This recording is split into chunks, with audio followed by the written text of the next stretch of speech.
Assalamualaikum warahmatullahi wabarakatuh. Bertemu lagi dengan saya Kana Lastari dengan NIM 7211419012 dalam mata kuliah Sistem Informasi Manajemen.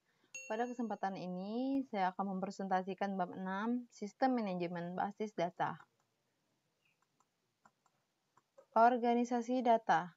Perusahaan menyimpan data dalam jumlah besar di sistem informasi berbasis komputernya, yang karena perusahaan tersebut melakukan banyak transaksi bisnis.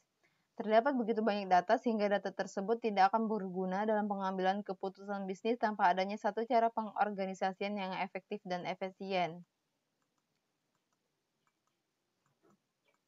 Hierarki data. Data bisnis secara tradisional telah diorganisasikan ke dalam suatu hierarki field data yang bergabung untuk membentuk record dan record yang bergabung untuk membentuk file. Field data adalah unit data yang terkecil, mencerminkan jumlah data terkecil yang akan ditarik dari komputer pada satu waktu. Record adalah suatu koleksi file data yang saling berhubungan. File adalah suatu koleksi record yang saling berhubungan, seperti satu file dari seluruh record yang berisi file kode-kode mata kuliah dan namanya.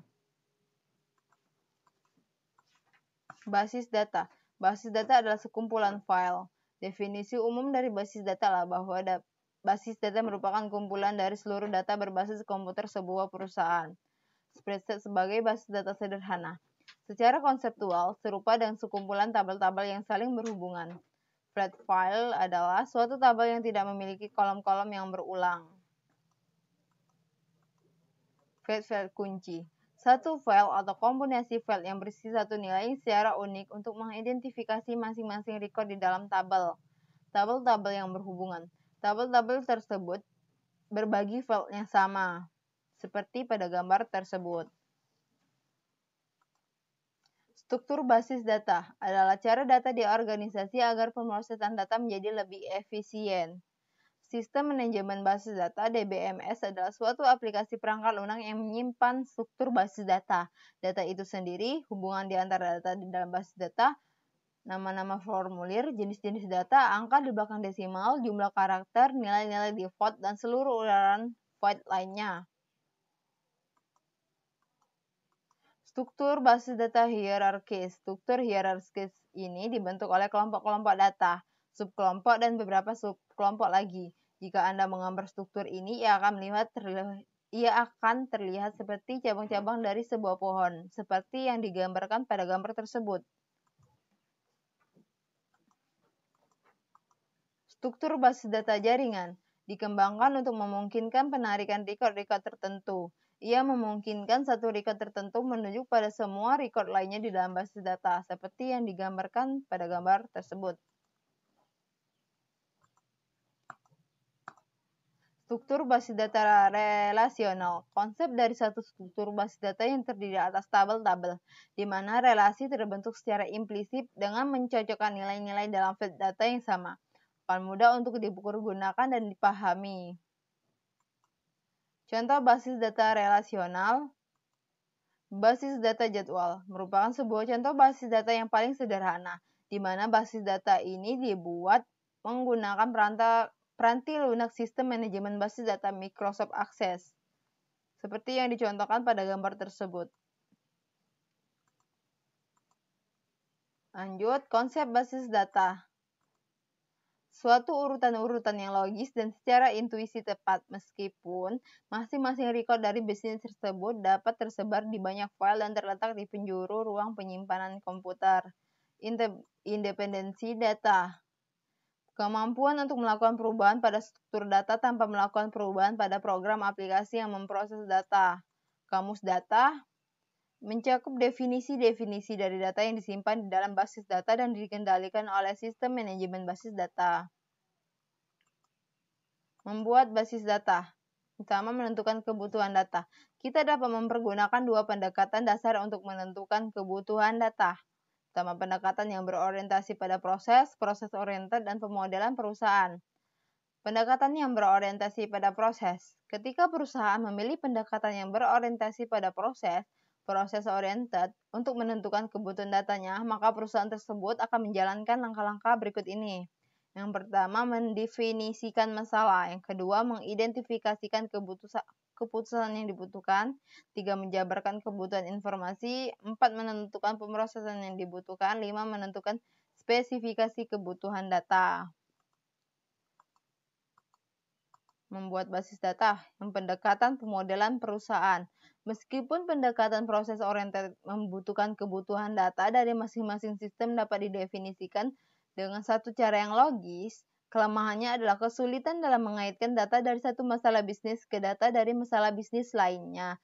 Kelemahan ini dapat diatasi dengan pendekatan pemodelan perusahaan.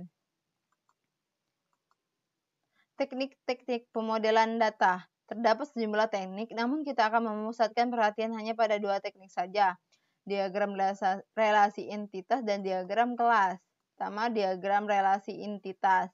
Digunakan untuk menguraikan hubungan antara kumpulan-kumpulan data konseptual sehingga record-recordnya saling terhubung akan dapat digabungkan bersama. Yang kedua, itu diagram kelas. Digunakan untuk menguraikan hubungan data maupun tindakan-tindakan yang mengoperasikan data di dalam relasi. Menggunakan basis data, laporan, dan formulir. Formulir secara tipikal menampilkan suatu record saja dalam satu waktu dan tidak memberikan ikhtisar data serta biasanya tidak melakukan agresi data dari banyak tabel basis data. Navigasi merupakan pengguna dapat melakukan navigasi dari satu record ke record berikutnya dengan mempergunakan baris navigasi yang berada di bagian bawah formulir. Akurasi. Formulir memberikan satu kesempatan untuk menyesuaikan nilai-nilai data pada aplikasi area bisnis tertentu. Konsistensi, ya, jika seorang pengguna telah salah memasukkan nilai field, maka artinya record tersebut tidak akan dapat digabungkan ke tabel-tabel yang lainnya. Penyaringan. Basis data memiliki jumlah data yang luar biasa banyaknya. Pengguna mungkin ingin menyaring record yang ingin dilihat dengan menggunakan formulir ini. Subformulir. Entry-entry ke dalam subformulir secara otomatis akan dihubungkan dengan record formulir. Subformulir ini membantu menjaga keakuratan dan konsistensi yang dibutuhkan dari data. Laporan. Data terintegrasi dari basis data yang diformat dengan cara yang akan membantu pengambilan keputusan. Query itu suatu permintaan kepada basis data untuk menampilkan record-record yang telah dipilih. Bahasa query terstruktur adalah kode yang digunakan oleh sistem manajemen basis data rasional untuk mengerjakan pekerjaan-pekerjaan basis datanya. Pemrosesan basis data lanjutan. Online Analytical Processing (OLAP) itu jika Anda ingin mengetahui jumlah dari seluruh nilai untuk entitas-entitas tertentu, maka OLAP akan berguna. Personel basis data. Administrator basis data merupakan spesialis informasi yang ahli dalam mengembangkan, menyediakan, dan mengamankan basis data. Administrator data mengawasi seluruh aktivitas basis data. Program basis data ialah seorang yang menulis kode untuk memecah dan atau mengagregasikan data bagi basis data. Pengguna akhir, mereka membuat laporan dan formulir, memberikan query kepada basis data, dan menggunakan jawaban dari pertanyaan basis data mereka untuk pengambilan keputusan yang akan mempengaruhi perusahaan dan unsur pokok lingkungannya. Menempatkan sistem manajemen basis data dalam perspektif. Keuntungan DBMS. Mengurangi pengulangan data. Yang kedua, mencapai independensi data. 3. Mengambil data dengan informasi dengan cepat. Keempat, keamanan yang lebih baik. Adapun kerugian dari DBMS, yang pertama, beli peranti lunak yang mahal. Yang kedua, mendapatkan konfigurasi peranti keras yang besar. 3. Memperkerjakan dan memelihara staf DBA. Mungkin cukup sekian presentasi dari saya. Apabila ada kekurangan, saya mohon maaf. Saya akhiri. Wassalamualaikum warahmatullahi wabarakatuh.